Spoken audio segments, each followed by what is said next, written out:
The coffee grew cold in my hands as I stared out the window of my new apartment. 3 weeks since I'd walked away from the colonial-style house on Maple Street, the house I'd spent 30 years paying off, the house where I'd raised my daughter alone after Eleanor passed. 3 weeks of silence broken only by the occasional angry voicemail. I never thought at 67 I'd be starting over. The apartment was small but functional. A single bedroom, kitchenette, and a living area that barely fit the armchair I'd purchased from a second-hand store downtown.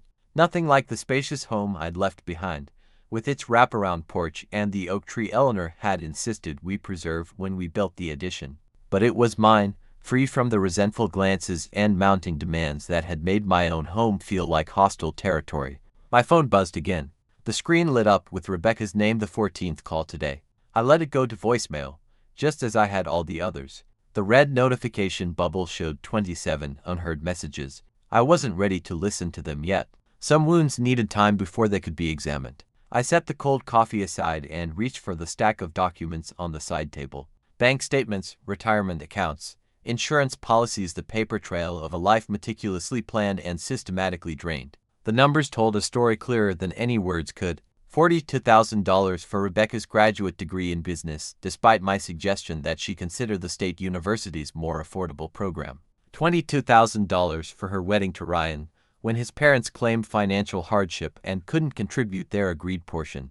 $64,000 toward the down payment on a house they'd never moved into, because living with Dad makes more financial sense while we build our savings. Then the monthly expenses that had seemed reasonable at first. $1,800 for the mortgage payment, $400 for utilities, $600 for groceries. Small transfers that became routine, $300 here for car repairs, $500 there for medical bills, $1,000 for a temporary cash flow problem that was never temporary. 4 years of supporting to healthy adults in their 30s who somehow never had quite enough, despite their full-time jobs and the absence of housing costs. The memory of that final confrontation still burned fresh. "You're being ridiculous, Dad," Rebecca had said that evening, her voice carrying that dismissive tone that had become so familiar. Ryan lounged in my recliner, feet up on the coffee table Eleanor and I had bought on our 10th anniversary, a half-empty beer bottle dangling from his fingers. The papers were spread across the kitchen table, a reverse mortgage application. Ryan had helpfully filled out most of it already. All I needed to do was sign away the equity in my home. "I don't think it's a good idea," I'd said quietly, sliding the papers back across the table. "This house is my only significant asset." Ryan had laughed then, that dismissive chuckle that always made me feel ancient and out of touch. "It's just sitting there, James. Dead equity. We could use that money to start our business." Their business had changed monthly, first a food truck, then an online clothing boutique, then cryptocurrency investments. Each idea accompanied by spreadsheets showing impossible returns, each requiring just a little startup capital that somehow always came from my accounts. "The house stays as is," I'd said firmly. "I've already helped with your other ventures. The juice bar equipment, the dropshipping website, the investment seminar in Vegas. Those were learning experiences," Ryan countered, not bothering to look up from his phone. "This is different. We've done the research." Rebecca moved to stand behind him, her hand on his shoulder. "Dad, we're trying to build a future here. This isn't just for us, it's for you too. The reverse mortgage gives you income while freeing up capital for our business. Everyone wins. Everyone except me when the business fails and I have no home and no equity," I pointed out. That's when Ryan set down his phone, his expression darkening. "You know, James, I'm getting tired of your negativity. We've been living here, taking care of you, taking care of me." The words had escaped before I could stop them. "I do all the cooking. I pay all the bills. Last month I gave you $8,000 to cover your truck repairs, which I'll pay back once the business takes off," he snapped. "Like you paid back the $12,000 for the juice bar equipment, or the $9,000 for the unmissable investment opportunity last summer." Rebecca's face flushed. "That's not fair, Dad. We've had setbacks." 4 years of setbacks," I said quietly. 4 years of living in my home without contributing. 4 years of taking from my retirement fund while building nothing of your own." Ryan stood then, all 6'2" of him suddenly looming in the doorway. "You know what? You've got a choice, old man. Either sign the papers and be part of this family, or find somewhere else to live." Rebecca hadn't contradicted him. She just crossed her arms and nodded. "He's right, Dad. This isn't working if you're going to be difficult about everything. I'd looked at my daughter, my only child, the little girl I'd taught to ride a bike and stayed up with during thunderstorms, and saw a stranger. "I'll be gone by morning," I said. They hadn't believed me. Rebecca had rolled her eyes, certain I would cave, as I always had. Ryan had smirked, confident in his power over a man whose retirement check he'd come to see as his allowance. But something had broken inside me that evening, some final thread of patience or hope. I'd packed a suitcase with essentials, gathered my important documents, and by 7 a.m. the next day, I was gone, leaving my key on the kitchen counter. That had been 3 weeks ago. 3 weeks of silence from Rebecca, followed by increasingly urgent voicemails once they realized I wasn't coming back. 3 weeks of carefully executing the plan I'd formulated during a sleepless night in a roadside motel. My phone rang again, the 15th call today. Rebecca's name flashed on the screen. I let it go to voicemail, as I had every call since I left. I wasn't ready to speak to her yet. There were still pieces to move into place. The first call I'd made that morning from the motel was to Edward Fitzgerald, my attorney for 20 years. The second was to my bank to cancel the automatic transfers to Rebecca's account, $2,000 monthly, that had been draining my retirement fund for years. The third was to the credit card companies where Rebecca was an authorized user. By noon, I'd cut every financial tie except the mortgage itself, which remained in my name. That would take more time to address, but I had a plan for that too. "James, are you sure about this?" Edward had asked when I laid it all out for him. "This is your daughter we're talking about." "I'm sure," I'd said, surprised by the steadiness in my voice. She stopped being my daughter the moment she chose Ryan's schemes over my well-being. Now I sipped my cold coffee and checked my watch. The bank manager had agreed to meet me at 2 p.m. to discuss the mortgage situation. It was already 1:30. As I gathered my coat and keys, my phone rang again. This time it wasn't Rebecca, but a number I didn't recognize. After a moment's hesitation, I answered. "Mr. Harrison, this is Westlake Community College. We're calling about your daughter's tuition payment." I frowned. "I'm sorry, there must be some mistake. My daughter graduated college 15 years ago." A pause. "Sir, we have Rebecca Harrison enrolled in our business administration program. The payment was due last week, but your check hasn't arrived." The revelation shouldn't have surprised me, but somehow it still did. Another expense they'd expected me to cover without even discussing it with me.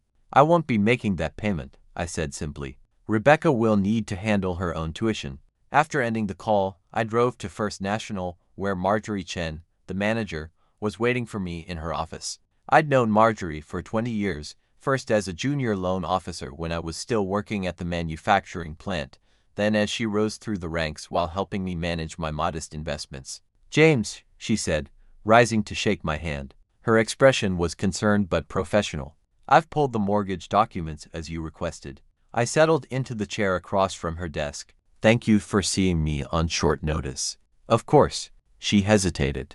"I heard about your situation. Small town." She smiled apologetically. "Sandra Willis banks with us too." Sandra, my neighbor for 15 years, the one who'd watched Rebecca grow up and brought casseroles when Eleanor was sick. Of course she'd heard something.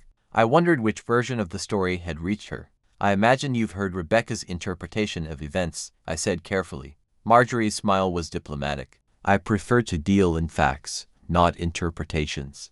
You've been a client long enough for me to form my own opinions." We spent an hour going through options. Since the house was solely in my name, I had several choices. I could force a sale, evict Rebecca and Ryan as unauthorized tenants, or offer them a formal lease with market-rate rent. Given the circumstances, Marjorie said gently, "You might want to consider selling. The market is strong right now." I nodded slowly. The thought of selling the house where Eleanor and I had raised our daughter brought a sharp pain. But the home I'd loved had already been lost the moment Ryan had put his feet on our coffee table and demanded I sign away my future. "I'll list it," I decided. "But first, I need to make sure they understand what's happening." Marjorie nodded, then hesitated. "James, there's something else you should know." She pulled another file from her drawer. 2 months ago, Ryan Thompson came in requesting a home equity line of credit on your property. My stomach tightened. What? He had documentation forged, as we quickly determined, suggesting he was a co-owner of the property. When we ran the title search and verified the forgery, we declined the application, of course. He tried to take out a loan against my house, without my knowledge. The betrayal felt physical, a blow to the chest that left me breathless. For $50,000, Marjorie confirmed. When confronted with the forgery, he claimed it was a misunderstanding. That you had verbally agreed to add him to the deed but hadn't completed the paperwork. That's completely false, I said, my voice tighter than I intended. I never discussed adding him to the deed. We were aware of that probability, she said diplomatically. The application was declined, and we flagged his information in our system. We considered contacting you at the time, but since no fraud was actually committed, the loan wasn't issued. There was no financial harm. No financial harm. Just the revelation that my son-in-law had attempted to steal from me, and by extension, from Rebecca's inheritance. I appreciate you telling me now, I said. There's more, Marjorie said, her expression growing more serious. This wasn't the only financial institution where Mr. Thompson attempted similar transactions. Our fraud department received alerts from 2 other banks in the county regarding attempted loans using your property as collateral. 3 different banks. The scope of the deception staggered me. That we know of, she confirmed. James, this wasn't a misunderstanding or a momentary lapse in judgment. This was a systematic attempt at fraud. I drove back to my apartment in a daze, trying to process this new information. Ryan hadn't just been taking advantage of my generosity, he'd been actively trying to steal my property through fraud. And Rebecca? Had she known? Been complicit? Or was she another victim of his schemes? That evening, I drafted a formal letter with Edward's help, outlining exactly what would happen next. Rebecca and Ryan had 30 days to either sign a lease at $2,400 monthly, the fair market rent for a 4-bedroom colonial in our neighborhood, or vacate the premises so it could be listed for sale. I had Edward deliver it personally the next morning. The calls intensified after that. 27 missed calls in one day. Text messages ranging from pleading to threatening. Even one from Ryan's mother, whom I'd met exactly twice, telling me I was tearing apart a family. I let them all go and answered. On day 4, I received an unexpected visitor at my apartment. Sandra Willis, my next-door neighbor of 15 years, stood awkwardly in my doorway with a casserole dish. I hope you don't mind, she said. Rebecca told me where you were staying. She's worried sick about you, James. I invited Sandra in, offered her tea, and listened patiently as she relayed Rebecca's version of events, how I'd had some kind of breakdown, how they were just trying to help me manage my finances in my declining years, how they were desperate to make things right. She said you've cut them off completely, Sandra said, concern etching her kind face. They can't even pay their bills. Did she mention the $8,000 I gave them last month? I asked quietly. Or the $2,000 I've been depositing in her account every month for 4 years. Or the fact that they haven't paid a penny toward the mortgage or utilities in all that time. Sandra's expression shifted. No, she didn't mention that part. Did she tell you they tried to pressure me into taking a reverse mortgage so they could use the money for one of Ryan's business schemes? She said you were being resistant to financial planning that could help everyone, Sandra admitted, looking increasingly uncomfortable. And did she happen to mention that Ryan attempted to fraudulently take out loans against my house at 3 different banks? Sandra's eyes widened. No, she most certainly did not. I nodded. That's one way to phrase it. By the time Sandra left, her perspective had visibly shifted. She promised to stop by again soon and gave me a warm hug at the door. Eleanor would be proud of you for standing up for yourself, she whispered. She always said you were too generous for your own good. The next day, I had a similar visit from Pastor Matthews, then another from my former colleague Henry.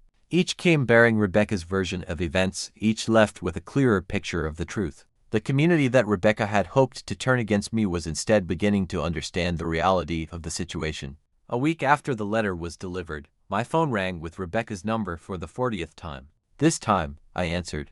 Dad. Her voice was tight with panic. Dad, are you really selling the house? Hello, Rebecca, I said calmly. Yes, unless you and Ryan wish to sign a formal lease. We can't afford $2,400 a month. You know that. You've both been employed full-time for years while living expense-free, I pointed out. Most people manage to pay rent with far less. But we're family. The familiar refrain, the one that had emptied my accounts and drained my spirit for years. Family works both ways, I said quietly. When was the last time either of you asked how I was doing? When was the last time you cooked a meal for me instead of expecting me to cook for you?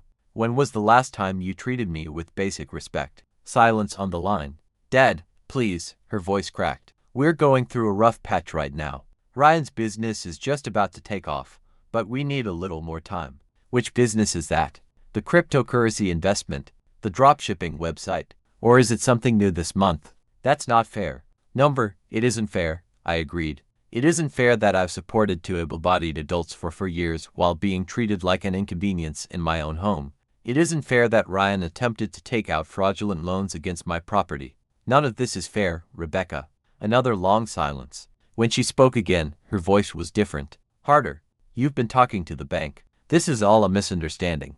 Ryan was just exploring options. Forgery isn't exploring options, Rebecca. It's a crime. He didn't forge anything. There was paperwork confusion. The bank got it wrong. 3 different banks got it wrong in exactly the same way.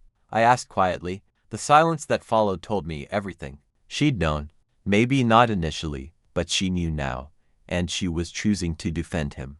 The house will be listed next week unless I receive a signed lease agreement, I continued. It's your choice. If you do this, she said, her voice cold now, you'll regret it. You're making a huge mistake, cutting off your only family. My only family stopped acting like family a long time ago, I said, and ended the call. 3 days later, Ryan's truck was gone from the driveway. Sandra called to tell me she'd seen them loading boxes into a U-Haul. They didn't even clean the place, she reported after walking through the house with the spare key I'd given her. Just took what they wanted and left the rest. And James, she hesitated. Some things are missing. Your grandfather's pocket watch, Eleanor's silver service, the pair of crystal decanters from your anniversary, family heirlooms, things of more sentimental than monetary value, but valuable nonetheless. One final theft on their way out the door. I'll file a police report, I said wearily. The officer who took my statement was young, maybe 30, with a sympathetic manner that made me feel ancient. Unfortunately, these situations are common, he explained. Family members feel entitled to take items they believe should be theirs eventually anyway. They aren't hers to take yet, I said, and some of them were meant for her future children, not for pawning to cover her husband's debts. The officer nodded. We'll check local pawn shops, file reports with the online databases for the serial numbers. But honestly, sir, recovery rates are low unless the items are very distinctive. I listed the house the following Monday. It sold within a week for $40,000 above asking price, enough for me to purchase a small cottage near the lake and still have a comfortable amount left for my retirement. The cottage was nothing like my former home. Single level, 2 modest bedrooms, a kitchen that opened onto a small deck overlooking the water. But it was peaceful. No demanding voices, no disapproving glances when I declined to fund another doomed business venture, no sense that I was an unwelcome guest in my own space. I settled into a routine. Morning coffee on the deck, watching herons fish in the shallows. Afternoon walks along the lakeshore. Evenings with books Eleanor had always meant to read but never found time for. Small pleasures that had seemed impossible in the tension-filled atmosphere of the house on Maple Street. I didn't hear from Rebecca for 3 months after that. No calls on my birthday. No text on Thanksgiving. The silence should have hurt more than it did, but there was a strange relief in it too. No more pretending. No more walking on eggshells. No more draining my accounts to maintain a relationship that had become one-sided and toxic. December brought snow and memories. I put up a small tree, hung the ornaments Eleanor and I had collected over decades of marriage. The star at the top was the one Rebecca had made in 2nd grade, aluminum foil and cardboard preserved through careful storage. I considered taking it down, but in the end, I left it. The past wasn't erased by the present, merely recontextualized. Christmas morning, I woke to a text message. Merry Christmas, Dad. I hope you're doing well. Rebecca, no request for money, no manipulation, just a simple acknowledgement of the day. I sent back an equally simple reply. Merry Christmas, Rebecca. I hope the same for you. January brought news through the small-town grapevine. Ryan had been arrested in the next county over drunk driving, outstanding warrants for unpaid tickets, possession of stolen property. Sandra delivered this information with coffee and muffins, her expression caught between concern and vindication. Rebecca bailed him out, she reported. Used her car as collateral with a bail bondsman. She's still with him, James. I nodded, unsurprised. Patterns were hard to break, especially when breaking them meant admitting how much time and trust you'd invested in a mistake. February passed quietly. I received a letter from Rebecca, real letter, handwritten on stationery, not an email or text. She didn't ask for anything, just shared news of her life. She'd taken a job at the hospital, administrative work in the billing department. The hours were long but the pay was steady. She didn't mention Ryan. I wrote back, a short note about the cottage, the heron that fished from my dock each morning, the book club I joined at the local library. Careful, neutral topics that acknowledged her communication without opening old wounds. March brought a thaw, both in the weather and, unexpectedly, in the frozen relationship with my daughter. A second letter arrived, longer than the first. Ryan had been arrested again, this time for check fraud. She had filed for divorce. She was staying with a friend temporarily while looking for an apartment she could afford on her new salary. I read the letter twice, searching for the hidden request, the subtle manipulation that had become so familiar. There was none, just facts, plainly stated. Information shared without expectation. I wrote back, slightly longer this time. I expressed sympathy for her situation, offered cautious encouragement for her new independence. I didn't invite her to visit. Some bridges couldn't be rebuilt quickly, if at all. Then, on a crisp April morning as I was planting tomatoes in my new garden, a car pulled into my driveway. Rebecca stepped out alone, looking thinner than I remembered, her eyes nervous as she approached. "Dad," she said softly. "Rebecca?" I set down my trowel and stood, brushing dirt from my hands. "I should have called first," she said, glancing at the soil on my gardening gloves. "I'm interrupting." "It's all right," I said. I was about finished anyway. She looked around at the cottage, the flowering dogwood tree, the view of the lake beyond. "This is nice. Peaceful. It suits me," I agreed. "I brought something," she said, reaching into her purse. She withdrew a small velvet pouch and held it out. "Grandpa's watch." I took it. Before. I shouldn't have. I accepted the pouch, feeling the familiar weight of the gold pocket watch inside. "Thank you for returning it." "I couldn't get the silver service back," she admitted, her eyes downcast. "Ryan pawned it. And the decanters. They broke during a fight." I nodded, unsurprised. The watch was the most important piece. An awkward silence stretched between us, filled with unspoken words and unresolved pain. "Ryan's in jail," she said finally. -1 month for the check fraud. It would have been longer, but he took a plea deal. "I heard," I said. "Sandra keeps me updated on town news." "Of course she does," Rebecca said with a small, sad smile. "Nothing stays private in this town." Another silence, longer this time. "I got a job," she continued, "at the hospital, administrative assistant in the oncology department. The pay isn't great, but it's stable. Benefits after 90 days. That's good." She took a deep breath. "I'm not here to ask for money. That's also good. I'm here to say I'm sorry." The words seemed to cost her physically. "I let Ryan convince me that you owed us, that taking care of you meant we deserved everything. I was wrong. We were wrong." I steadied my daughter's face, searching for the manipulation I'd grown so accustomed to seeing. Instead, I found something I hadn't seen in years: genuine remorse. "Would you like some coffee?" I asked finally. "The view from the deck is best in the morning." It wasn't forgiveness, not yet, but it was a beginning. As we sat watching the sunlight sparkle on the lake, cups warming our hands, I realized that the price of dignity had been high, but not as high as the cost of surrendering it would have been. In walking away, I had found not just self-respect, but perhaps the only path back to a relationship with my daughter that might someday be worth having. "Tell me about your job," I said, and for the first time in years, I listened to her speak without wondering what it would cost me. The conversation was stilted at first, careful. We navigated around tender subjects, steered clear of accusations or defenses. She told me about her work at the hospital, the small apartment she'd found, her tentative steps toward rebuilding a life without Ryan's chaotic influence. I shared small details about my new routine, the neighbors I'd met, the vegetable garden I was planning. As she prepared to leave, Rebecca hesitated by her car. "Could I come back sometime? Maybe next weekend. I could help with the garden." I considered her request, weighing the desire to reconnect against the memory of betrayal.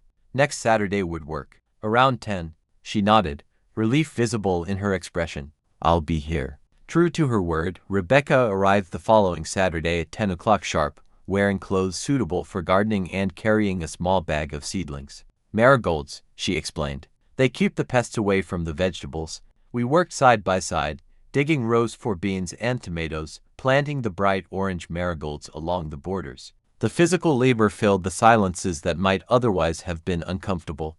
By afternoon, we had completed the small garden and moved to the deck for lemonade. "I talked to the police about the silver service," she said suddenly. "Gave them the information about where Ryan pawned it. They said there's a chance they might recover it." I nodded. "That would be nice, but don't worry if they can't. Things are just things. It was Mom's. It matters. What matters more is that you're making better choices now. She looked down at her hands, soil still embedded under her nails despite scrubbing. I keep asking myself how I let things get so bad. How I became someone who would treat her own father that way. It happens gradually, I said. Small compromises that become larger ones. Lines you wouldn't cross until suddenly you've crossed them all. She nodded. Ryan was persuasive, made everything sound reasonable, made me feel like I was being disloyal to him if I questioned anything. She looked up, meeting my eyes directly. But that's not an excuse. I knew better. I just chose not to know better, if that makes sense. It makes sense, I assured her. Self-deception is a powerful force. Are we? She hesitated. Can we ever fix this? US? I considered the question carefully. I don't know if fix is the right word. We can't go back to what was before. Too much has happened. But maybe we can build something new. Something healthier. I'd like that, she said softly. The weeks became a pattern. Rebecca would visit on Saturdays, sometimes bringing lunch, sometimes just her company. We maintained careful boundaries. I didn't offer financial assistance, and she didn't ask for it. Our conversations gradually became less guarded, though certain topics remained off limits by mutual unspoken agreement. In June, she arrived with unexpected news. I've been offered a promotion at work. Office manager for the oncology department. Better pay, more responsibility. Congratulations, I said, genuinely pleased for her. You've earned it. I have, she agreed, and the confidence in her voice was new. I've been taking night classes too. Medical billing certification. It's not exciting, but it's stable, something I can build on. Later that afternoon, as we sat on the deck watching a thunderstorm roll across the lake, Rebecca broached a subject we'd been avoiding. Dad, about the house, she began. I tensed slightly. What about it? I just wanted to say I understand why you sold it. At the time, I was so angry, felt like you were punishing me, taking away my inheritance. But I get it now. It wasn't just about the money or the property. It was about respect. I nodded, surprised by her insight. It was. I wish I had understood that sooner, she said quietly, before things went so far. So do I admitted. But we can't change the past. We can only learn from it. Thunder rumbled across the water, and the rain intensified. We sat in companionable silence, watching the storm reshape the surface of the lake into 1,000 shifting patterns. I filed the final divorce papers yesterday, Rebecca said after a while. Should be official in a few weeks. How do you feel about that? She considered the question. Relieved, mostly. Sad that I wasted so many years. A little scared about truly being on my own for the first time. She glanced at me. I know it probably seems like I was on my own during my marriage, but it didn't feel that way. Even when Ryan was at his worst, there was the illusion of partnership. Now it's just me. You're stronger than you realize, I told her. You always have been. The rain began to ease, and a patch of blue appeared in the western sky. Rebecca stood, stretching muscles stiff from sitting too long. I should go. Let you enjoy your evening. At the door, she paused. Dad, I want you to know something. I'm not expecting to be back in your will. I'm not expecting any financial help or inheritance. That's not why I'm here each week. The statement caught me off guard. I never thought, you might not be thinking it, but I needed to say it, she interrupted gently. I'm here because you're my father and I missed you. That's all. After she left, I sat for a long time on the deck, watching the storm clouds disperse. The lake gradually calmed, reflecting the emerging sunset in shades of gold and rose. Birds resumed their evening songs, and somewhere in the distance, a loon called across the water. I thought about Rebecca's words, about dignity and respect, about the price we pay for the choices we make. I thought about Eleanor, what she would think of all that had happened, what advice she might offer now. The next morning, I called Edward, my attorney. I'd like to make some changes to my will, I said when he answered. Of course, James. What did you have in mind?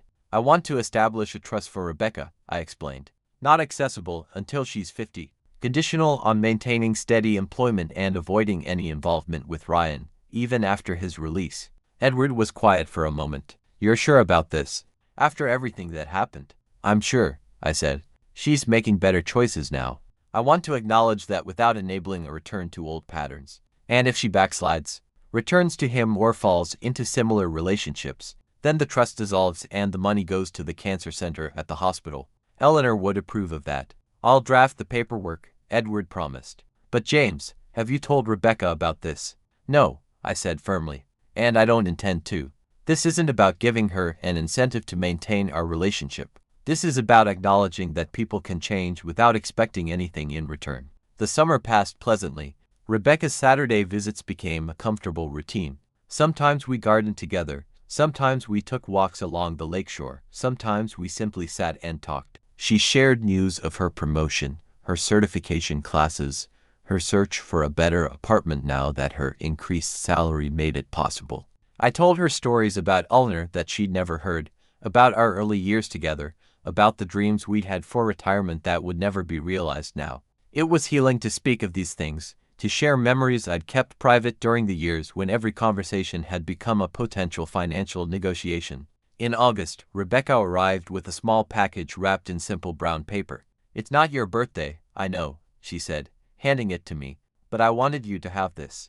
Inside was a framed photograph I'd never seen before, Eleanor holding infant Rebecca in the hospital, her expression a mixture of exhaustion and radiant joy.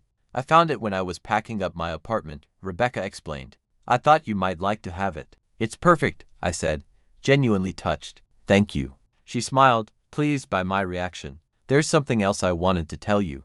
I've been offered a job at the regional medical center. Better position, significant pay increase. But it would mean moving to Green Lake. Green Lake was about an hour away, not far, but far enough to end our weekly visits. "That sounds like a wonderful opportunity," I said, meaning it despite a twinge of disappointment. "I'd still come visit," she assured me quickly. "Maybe not every weekend, but regularly. And you could come see the new place once I'm settled." "I'd like that," I told her. That evening, after Rebecca had gone, I sat on the deck with the photograph she'd given me. Eleanor looked so young in the image, so full of hope for the future we were building together. I wondered what she would think of where we'd all ended up in this peaceful cottage, Rebecca rebuilding her life after nearly destroying it. The house on Maple Street now home to a young family with no connection to our history. "I think we're finding our way back," I told Eleanor's image softly. "Not to where we were, but maybe somewhere better." The following Saturday, Rebecca helped me harvest the first tomatoes from our garden. We ate them sliced with just a sprinkle of salt, juice running down our fingers like children with summer treats. "I put in an application for an apartment in Green Lake," she said. "Should hear back next week." "That's exciting," I said. "New beginnings." She nodded, her expression thoughtful. "Dad, I've been thinking a lot about what happened. Not just with Ryan, but before that. The way I always expected you to solve my problems, fund my plans, clean up my messes. You were our only child," I said. "Maybe we spoiled you." "Maybe," she agreed. "But I was an adult making those choices, taking advantage of your generosity instead of building my own security." She met my eyes directly. "I won't be that person anymore, the one who takes without giving back." I reached across the table and covered her hand with mine. "I believe you." And for the first time in years, I truly did. Rebecca moved to Green Lake in September. Her visits became monthly instead of weekly, but they retained the honest quality we'd worked to establish. She flourished in her new position, made friends, joined a hiking club, started building the independent life she should have created years earlier. I settled into my own rhythms at the cottage, joined the town historical society, volunteered at the library, planted a flowering crabapple tree that Eleanor had always wanted but we never found space for at the house on Maple Street. When winter came again, I spent Christmas at Rebecca's new apartment. It was small but tastefully furnished, evidence of her growing confidence and self-sufficiency. No extravagance, no financial overreach, just a comfortable space that reflected her modest but stable income. She'd placed the photograph of Eleanor holding her as an infant on her bookshelf. Seeing it there, I felt a complex emotion, part grief for all the years we'd lost to misunderstanding and manipulation, part hope for the relationship we were carefully rebuilding. "I have something for you," Rebecca said, handing me a small envelope after dinner. Inside was a check, not large, but significant given her salary. "What's this for?" I asked, genuinely confused. "It's the first repayment," she explained.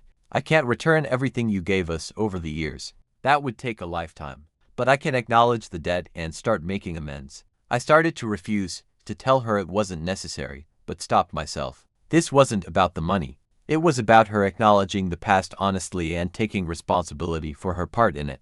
"Thank you," I said instead, tucking the check into my pocket. "I appreciate what this represents." Later, as I prepared to drive back to the cottage, Rebecca hugged me at the door. "Merry Christmas, Dad. Merry Christmas, sweetheart. The drive home was peaceful, snow falling gently in the headlights. I thought about dignity, what it had cost me to reclaim it, what it was worth, how essential it was to any relationship worth having. I thought about the check in my pocket, not valuable for its amount but for what it symbolized. Rebecca's commitment to honesty, to responsibility, to seeing me as a person deserving of respect rather than a resource to be exploited. I would never cash that check. Instead, I would keep it as a reminder that sometimes walking away is the only path back to what matters most. As I pulled into the driveway of my cottage, lights glowing welcomingly against the snow, I felt a profound sense of peace. The price of dignity had been high, a home filled with memories, years of estrangement, the pain of disillusionment. But what I'd gained was beyond measure: self-respect, honest connection, and the knowledge that I had finally taught my daughter the lesson she needed most, not through lectures or arguments, but through the simple, powerful act of valuing myself enough to walk away. The snow continued to fall, covering the garden where Rebecca and I had worked together, blanketing the deck where we'd rebuilt our relationship one careful conversation at a time. Tomorrow I would clear the paths, check on the bird feeders, perhaps build a fire in the small stone fireplace. Simple pleasures in a life reclaimed. For now, I stood in the quiet night, watching snowflakes catch in the porch light, and felt grateful for the strange, difficult journey that had led me here. Not to the life I'd planned, but perhaps to the one I needed, one where love and respect walked hand in hand, where relationships were built on honesty rather than obligation, where dignity was not a luxury but a necessity. And in that moment, I knew Eleanor would have approved.